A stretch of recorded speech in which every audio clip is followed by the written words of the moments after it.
L'idée, est-ce que je rejoins un peu mon collègue, l'idée c'était très concrètement quand même un peu de mettre les pieds dans le plat, un 14 juillet, vous y avez pensé ça aussi? En fait, je vais risque de vous choquer, comme moi les fêtes françaises ne me concernent pas vraiment. Moi le 14 juillet ça correspond à quoi? Si vous me rappelez bien, je ne veux pas jouer linéaire, mais c'est quoi exactement le 14 juillet madame?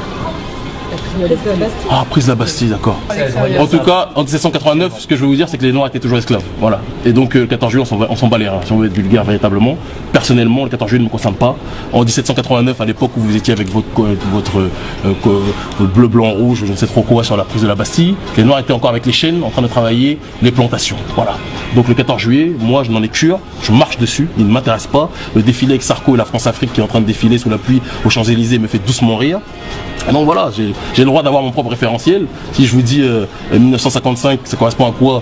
Pour vous, vous ne saurez pas. Conférence de Bandung, la réunion des peuples dits basanés face à l'impérialisme occidental. Voilà, ça ce sont des références qui sont importantes pour nous. Je le cautionne et je comprends que ce ne soit pas pour vous. Chacun ses références. Ça appris à l'école aussi. Moi je l'ai appris.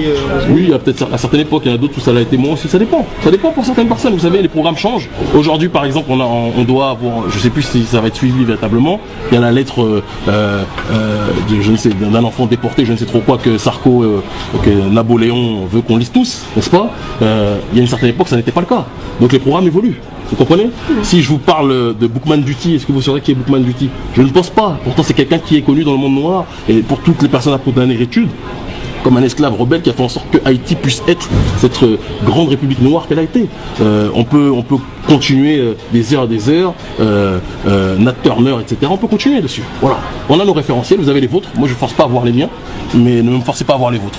Je vous le dis, 14 juillet, sincèrement, quand je regarde le 14 juillet 1789, moi, j'ai pas le curseur sur la prise de la Bastille, j'ai le curseur sur le fait que les autres sont pris avec des chaînes, et ils ont fouetté par le bon maître esclavagiste, le bon béquier et le bon impérialiste pour que nous puissions travailler les terres pour que la France soit un empire riche.